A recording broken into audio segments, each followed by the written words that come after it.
betimi aye enye bia nerves no ewo nipadua kwa no nyina na enti ene yensaka Dr. Adekye or CEO but New Life Homeopathic Clinic awbeboa yen amya dosuko esua eye nerve understanding nerve disorders and then causes and symptoms and solutions. Inti nyati asia ni yehu de ekofaba na fe yehu eniema ye beye aye de beso ano.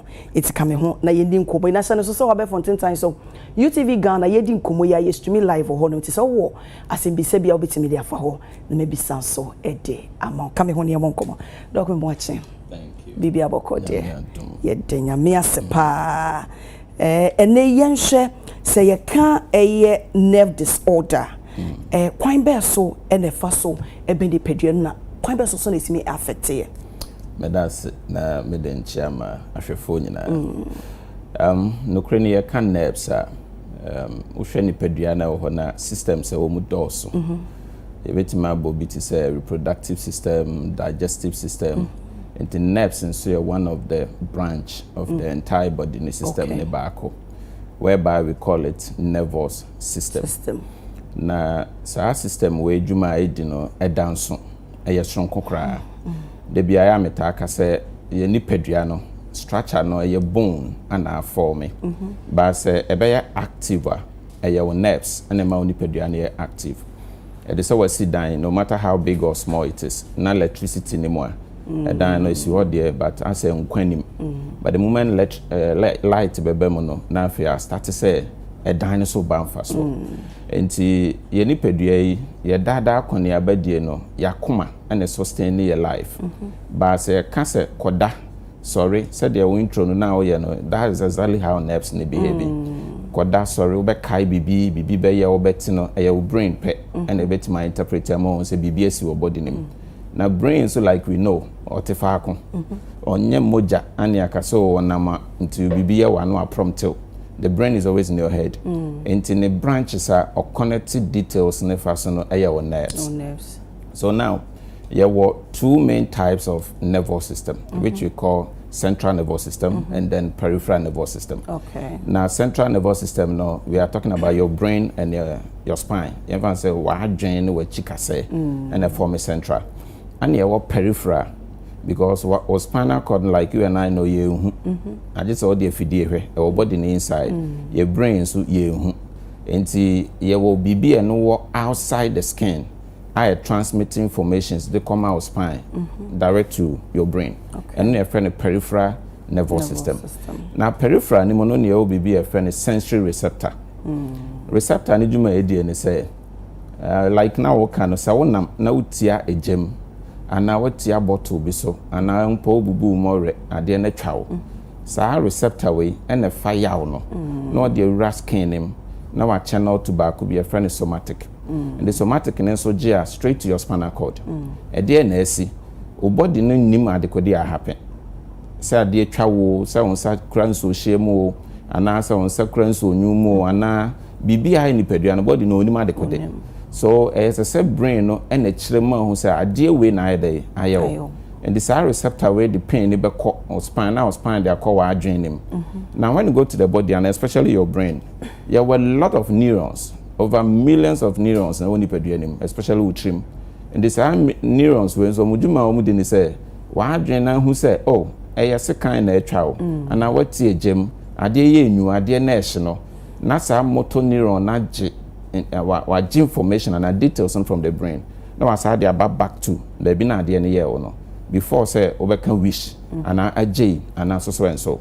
It's your can nerves are now bossing in the Jume di Ankasan say a coordinated activities at the mouth muscles and our nipediano and I receive senses at the mouth nipediano say okay maintenance say that will be our kunyemo our me. Your nerves in the moment will say me pra. Without that, and I didn't never share my scheme, and so now my name say BBI day. Our man say, a did you must so pound in many pediano. Okay, it's now you only Juma a dear near Huna Bossy in Yanano, or baby say, a say disorder air for Casa, and just say there's a problem, and I say be and Chuma to be abahu, and me and function, said it, a function. A day and a bit me a year our body men also see a cast nerves disorder a common our Ghana Hasiana. Nerves are very common Oh, okay. Nerves are very common disorder. Yeah, very common in this country because dada sitna pain yaw any nearby your feminine mostly in nerves na deba. Oh. I would say even like your surgery. You know, olden days, you be surgery. Sometimes weather, sometimes this and that. But now, obi Facebook in near channel, obi on Instagram so near channel. Edientia, nerves never more can wish that moment Oman nambe no. Very well. Entina ma body no ho ama say ye de ope. Entina after surgery now be do fear no afei na now be start to say we dey o feel pain because the omo ye ho na free system name. Enti nerves ya de bia ne disorder ne ye very common in this country. O hwe de enti ye common da be na on sorry I want to so obi se me na ye now. Obi se me say stiff. Obisi say every day we complain about pain and mostly na free nerves. So anything ama krom ha ye kan ya any disorder hani pedua both male and female na nerves. Because obi beda benya no na ne pedua nyina wu do wonya stroke. Babon so feel some sort of stiffness be either one side or the entire body. Such person no bon so so tena ne mpa no so kakra. When I just obey movie or better, obi tina come for a longer period of time. Ne nan nyina tumi wu, and the baby obesi no. So when you have trauma now for so na, or yes we see a better form. Obi so be na de bi onya pulling pains. Minti mo twetweme. These are common things that you who each and every day. So obi so be no say sciatic pain ya be, and also nerves damage na deba. So say bia obi se ne to de tena se nankasa ne ya pain na fa ne to ase. Afani siro dompenim ababe sine nase nerves ne created that pain, especially your mama and mothers no tanya such pain more than a mema. So into these are common symptoms are adekye sen hu ye ho. Sometimes we share obi onye obi a wano monsa enso bo nso okwa fafa we lose balance. So have balance here nipa na lose no nipa bebre obi na floor tiles so sebe pothole na bibia bumps bi enim and so no apoli because one nam on the nine back why you do into one office say two and so the nine a day twe form na na boho obi nso be o me side I am very weak me feel me left and it say me right and na me right na e dududu me mfa nya de to say me sa left sometimes too there are some people cry now omo asabi omo do omo side washing no ntimi ye bio because the fingertips in na you very stiff enti ama ntimi mfa ensia de obi o say Adekye no cry na ye dey efrato. These are common symptoms e wo fie bia mu and then sometimes obi o ha na ne ho so sometimes obi o na some say mranche no ba no kromo jai signing obi a start here complaints because also pain one and sabe also say no eja to so also no it's really disturbing people now na ama a lead to chronic stage now for onipadua ni nyina to ho na e also. Okay. Enti ohwe niema we ya ye famu na almost like every house obi o be complain this hard way. And on ma eye common no. Enti in this country there's hard way there ebu pa. Okay. And one thing is obi a wonya stroke bia say ye ti are friend stroke emu bia ya de. Obi a wonya stroke bia ne nerves na ewu. Oh. The moment oxygen supply to the brain akate off no emma on nerves no na ewu. Ansa na onipadua ne fa na edai ajojo. Okay. Enti how many homes na ye hu stroke home? Enti stroke na achi nipa na ontime nsori no ne fa na sebe ye bia che no ontime nkasa. But say odi nkomo kama bibia ubetse wo ye bia obetimi aye na enso ontime nsori na nte because damage ni si adwene mo ne nerves ni wuye no enkwane nsa ama ho back. Enti 7 years anane fa ne da so jojo. Say 10 years anane fa ne da so jojo nti da so what wheelchair man okuta woka bi. Enti nerves no and ma ye lose your balance nerves and a paralyze so be ka form your nuanu bebre okra wonya stroke and so a freeness ne sisi be sine form na nya dwuma obi nso nsa egu ne ho kwa enti ye dada symptoms be a show of most of our homes. Enti very common in this country. About the nerves disorder at the age and ebana before problem ne be banana se be before be experiences are disorder no at the age and eba and I say it doesn't matter so what age you say no kwase mo say it depend condition e ko trigger nerves issue no Yamfa bibi to say stroke ya me kan ye. Abofra 5 years ko betime nya stroke. Okay. But the point is here entire hu omofrem. Enti ya adwen ko ho. Obehu akwala 5 years, 6 years, 7 years when nya stroke. Enti damage kro na kofa stroke ne by na akose ne nerves. Okay. Enti any respect for any age. Enti sorry. Okay. Nkame de ba be kan say no so say ye share obi nerves ne be damage but the baby do baby in a deplorable state as a say crano you bet me are connected to diabetes so there's also another factor. Good. So yeah can't causes and name it to me say nerves there's no way I can be diabetes from. Okay. Okay, condition like diabetes is number 1 cause of nerves disorder. Okay. And now one diabetic patient omotanya numbness. They be I need a send and 83 and now feel say the panye be a war when the body that tingling bites, and sometimes you will say me ni na nerves in the crazy. Okay. But sugar never want so no and I say what ne nerves. No. And see a war pathological condition be or a war ni pedriama a bit me cause nerves disorder. So I say any a war maybe accident and injuries. Maybe I will be at if you're footballers here or see my hamstring manya say ni na nerves in the waka and I create that pain. Inti ya wodi ya lifestyle ebema yenya ane ya wodi ya yare atu mu ebema wenya ane ya wo sabio obi okra wo drink too much honestly speaking there's a stress hormones we only pedro refer cortisol the moment I be drink bebre no sa hormones ni be too much or system ni ma and also to me cause damage to your nerves. Okay. Anti sugar betumi aye high blood pressure betumi aye o da dwen betumi aye e bia wa sustaining injury bi and so betumi aye. You see, sir, and saying, sir, or more, overhena sabio na no achia. Untimi mbie any bako, what we call Bell's palsy, is becoming too much now. And also your nerves in the deba. Okay. But now when you be na no akodi one side, nenim na paralyzed by the body need ye share no. And to nini na your nerves and the deba na those ones ne bit ma say virus be and anya effect on the nerves. And now say facial nerves no are inflamed. And to ye wo niema bia a trigger. Na ma obi nerves ho aka enti abasa kwala akra na se bibi ayete saa wonimu a the possibility is abofra ni so and so betimanya nerves disorder dey. Okay. Is there a possibility to say bia obi benya signs and symptoms be na without any medical diagnosis you better say from this condition na ma wenya sa oh yes and nipa bebre betimi experience yawo discomfort or body more and who ya say bibi kese bi ana ayo sometimes I feel say bi am die na bibi abomi matipen e normal ana say me na makotie bibi so atwa me matipen normal e betima ba say hwenya wo body and so obetima start say wonya dey yaw e woni pedua nim e wo hopa without any serious medical condition behind it. Ebi na make adwendwen de ho na enwen. Enti bia sa wo drink too much obesore na sa stress hormones na too much you start having muscle pains. You start having tension on your nerves. Enti eno so be ma ho aye ya. Enti obi o se medanya ne ase abome.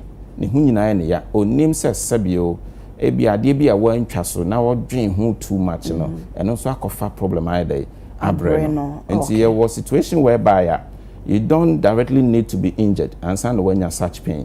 Nipeduana be okra infection wo mu unim. It can be bacteria, it can be virus. All these things ne wo huna unimu accumulate and say chronic. It may start ma unya pain without any direct hit to the body and abibisa. Okay. Yes, I share. Obi ka say nerves idea ne repair very difficult. No so be any sad disorder na is it easy for some betimi a repair and I say maybe a procedure being a bay and I say be a through medication and they repair, but the bottom line is say easy see betimi a repair a nerves and oh yes a damage. Oh yes nerves no are repairable. It me yema no matter how akoduru no nyame ya adoma enkwatumi e dey ebem. The problem now is answer me the stroke example because obinya stroke pa we you focus more on the brain. Ebia na de ne che no ontumi nkasa. Ubusa na sem kra no hwe we we sabi yen na anya encounter with stroke patient nti ebia de make do na ate ase. But as time goes by and by the grace of God the neuro na modern man no afi kasa na te call ya restore. Okay. The emotions and the activity and the memory no and the take ya are restore. The same komo bi obetim ni wedi. Meaning is why okay. Now na say your brain damage in there, but then it's just a brain issue na solve it. Esen ko sorry ko. Then so that's what we chem. The entire abasa and say immediately now brain cells ni bewu for one to paralyze no. Your nerves and reacted to it now ni pedua fan to me. So now as I say nyabo tracy nerves no who say which particular nerves and or how about home. Now for you have what we call stimulation. But I said do not recommend physiotherapy. And as a homeopath, yes, you treatment it may stimulating nerves no by means of taking oral medication. Okay. Now it's just like your studio high, ABR studio A, Kanya by higher do me light. BB na AC. Into a use power from studio A no abe power B. Na ye nyina ya dey yanya Kanya. Into ni pane fan ewu by hane de ahoden oho. Aden ye use baby ahoden no no enfan reactivate baby ya dey echo off no. Eno nso ne adwuma ye ya yetime de boama say hona juju sa ye dey o ahoden start say ye dey esabem. The most romo nya sa symptoms ya ebobo so earlier on no. Utu ho na montama eye because de o sa o ananse de chime asanya hwe obi kan ananse nye police chiw kakra obi de nsa be bobo ho ane ko. But 1 2 ho na mo a time will come whereby ebeye worse. That is where unya stroke and soon to me nante na wajojo na ofa enya adwuma je to me tritipa na ebanes it tamana wo chechem no you made mention of say obi a wo dwendwene bebre a na bia wenye enough rest eno no etime contributing factor say ubenya muscle pain without say unya injury. Yes. Ana adwendwene netime e ma basa stress ebetima mo nya pain pa obi o a okoda hwe nye no then so be sorry na ne hu nyina ye ne ya probably bibi cause probably weak pressure kakraba ne so into man stress e cause ro sa na man nyina betima ma body no wate yawo anase se bia we say one day and no see a factor sometimes e bia would da one place sa ma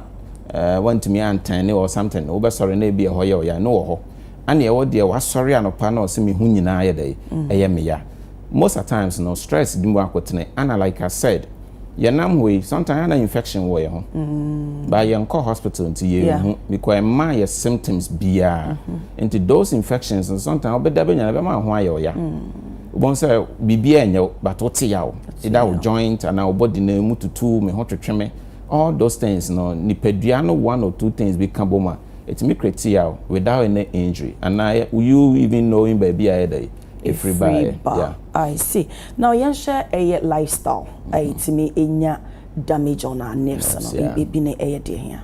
Lifestyle ni be a sabi obia ope and near my tight bebre. It may cause trouble for your nerves. Tight doesn't atadie share. Atadie bibi it may so skin like a chichiro too much. You remember some days back and years ago, maybe I know we cry fine.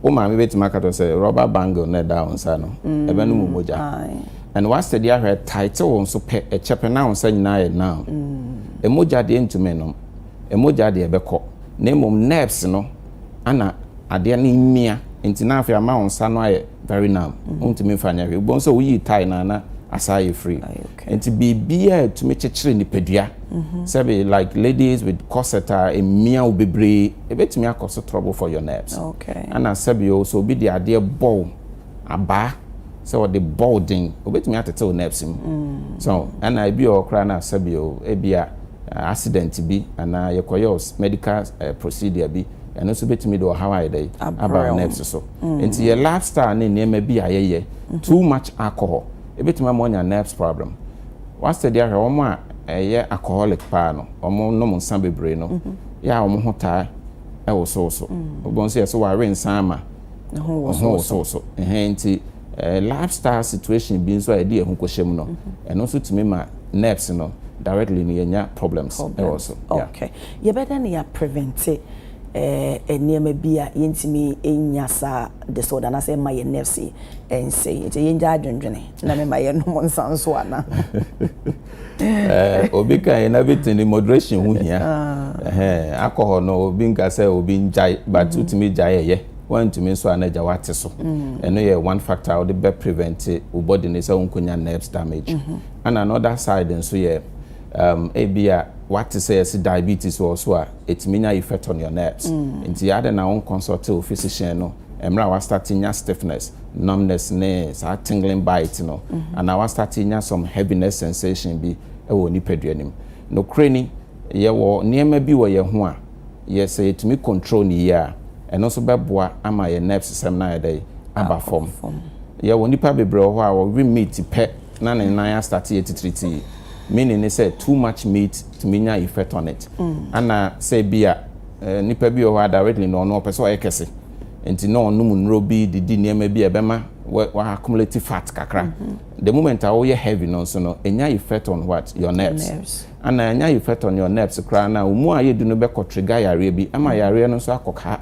o nerves enti ye hwe ye didie ne ye lifestyle ne how you live your life ni ya in a way you bet me prevent some of the conditions na nerve disorder there benefit animal. Okay, and I said obi also be honum so on be diabetes. On kwaya resabia make us say nye aduane papa bi na odie ni ade.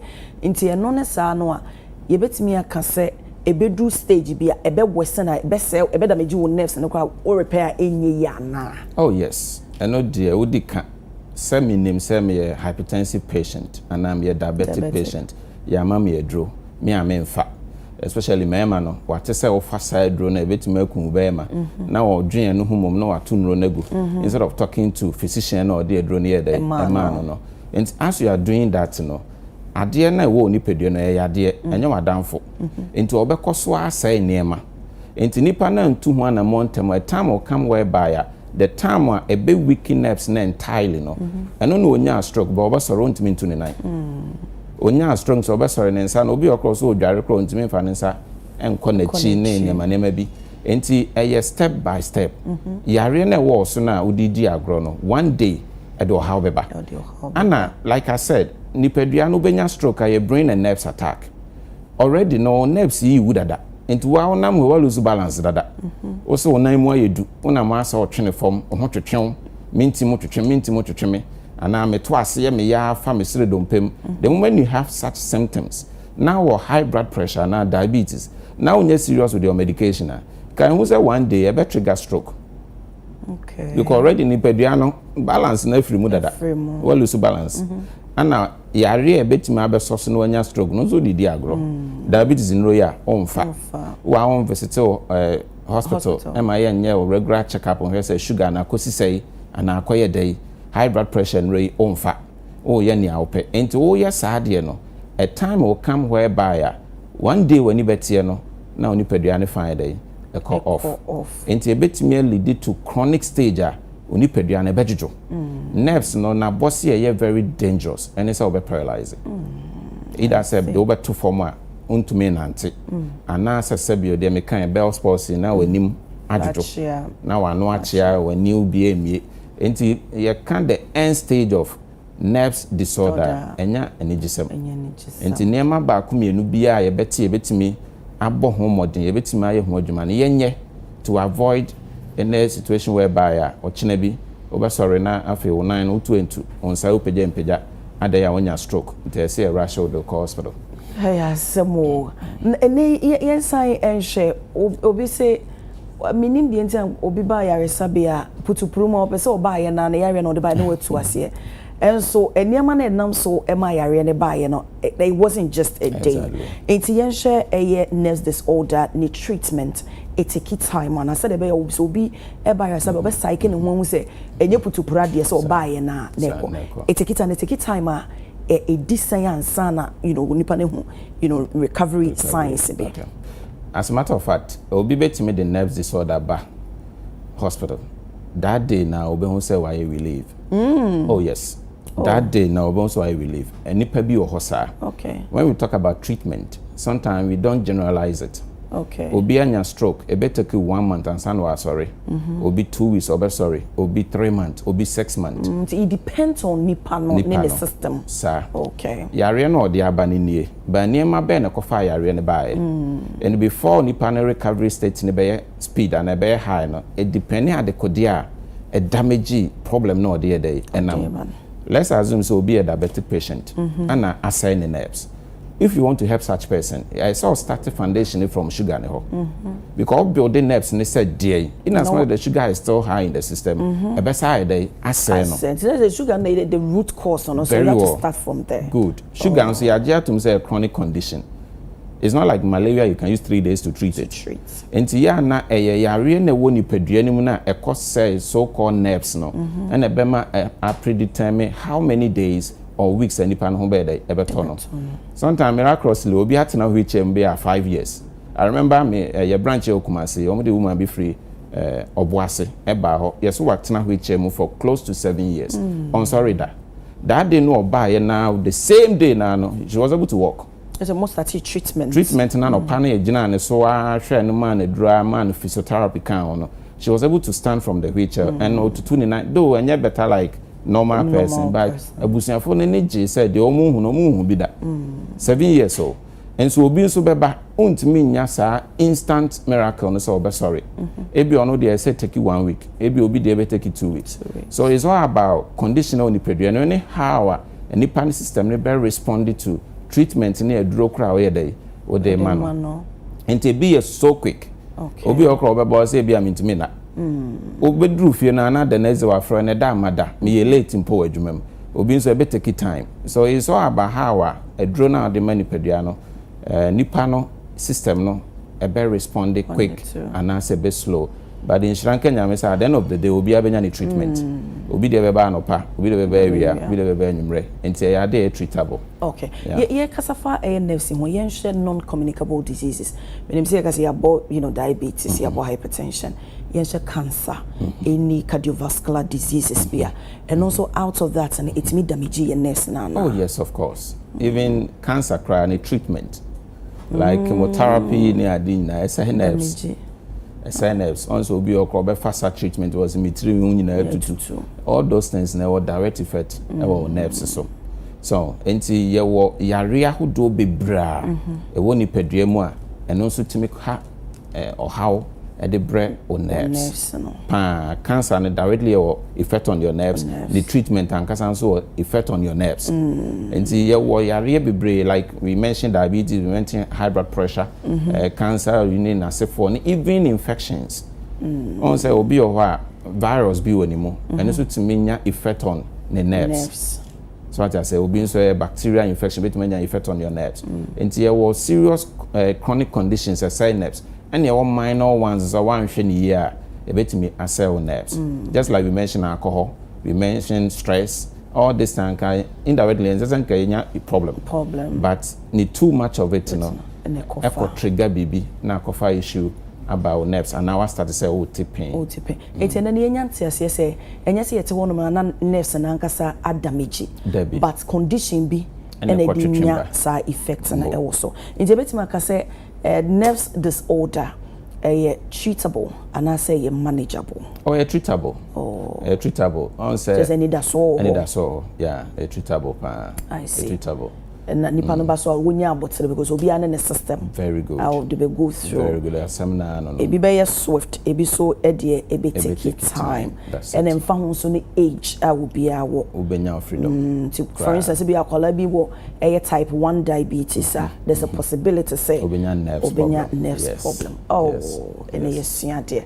Doc you wrap up into one no this me chat so the marshal for more share so be with that condition obi pmo e new life am obetimi abo nipa na now the branches no number so to jamai me da sepa new life from your party clinic e wo Dansoman runabout first runabout na the Adekye Solomon e ho na ye wo e wa Accra ana Kumasi nso ye wo Ataseman so a ye ben taxi station no neps ya de bia e ha nipa bebre medical ka say obi o ho a obeda no amfa painkiller kra untumi nda ebi mu use hot ointment be the twitwi omo ho ansa na omo adai omada because of pain and yawa oti but there's a way I bet mesisa na mani nyina ho kwan not too much painkillers na so adai ati na also da wada especially omo de meto ase twetweme afa mesire do mpemba form no there's a solution and it's a audition be anya stroke na ne fan into me and reconnecting ho nti de bia as what hwechem ni ade a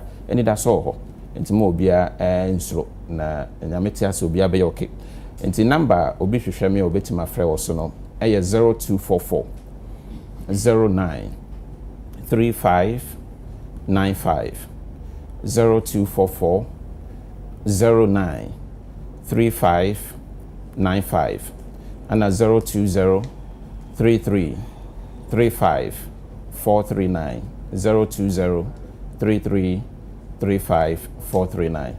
Days are with the Juma. Yeah, Juma Monday to Saturdays. And past 7. So I could see a number 4:30. Okay. Sunday penna yenya Juma. But Monday up to Saturday. Oba dance my branch or Hokuma senso yo. Okay, Doc, that's on a paper. Thank you. I was for Dr. Adekye, CEO Emma New Life Homeopathy Clinic. Nane, yana ne bon komo efa nerves disorder. Yehu nieme deba. Yehu de ubeya ebetimi esia no. Too much of everything is bad. Into one kasa suade frimu. Why? Entina wonye moto. Basa wo eye conditioning so a bia wabobosi obetimi akopie mo na won waje wayaresa. Yenko bonetimi awie pay your dear mama fa seda Emma Aiming Scientific Herbal and Alternative Medical Hospital. Woman so yasane efa ho kenyina. Nti frɛ no e was 0245275254 and 0207229505 and 0244227192. O frɛ no se branches na ahodo ni nyina for be director ama wako. Ansa na ebeda ye wona me ne eye empemfo sinkonya edi Ghana ho enkomo no sa birthday yi efri mame sewa e wo despite media enti eye owura Dakon Afoni ensema ya mebekan efi wo do yere honom e no de e ma wo ntimpacho tie pa. Happy birthday to Mr. Francis Dakon Afoni, Senior Director of Coca-Cola Uplift Africa. Thank you for being the absolute support system and shock absorber. I love you. I love you. I love you. I love the way you love me and the kids from your children, Daryl, Kayla, Laurie, and the wife of your youth. God bless you, Han. You are all sort of amazing. It's we say from a miss wa hono se nkoma ni chocho muncho ni domudo na komo mutofe. Ena die nyina the man of the house was a winning it winning a covering enti eye beme na Mr. Francis Dakon Afoni, who is Senior Director of Coca-Cola Uplift Africa. It was a more friendly nyina and one also was a wo shock absorber was so do papa nyamin sha no nya okese. It's net as am say wan so the one day ebusua prekope. It's as despite media hasi ena wo me dem friend nyamin frama nti nyamin frama say we winning that nti Mr. Afoni mama say was so do bebre, and we also thank you for being an amazing husband. Yeda ye hu tia wa ye ba ye di djumedi na aka na beto so nko bebia ye baba sisia.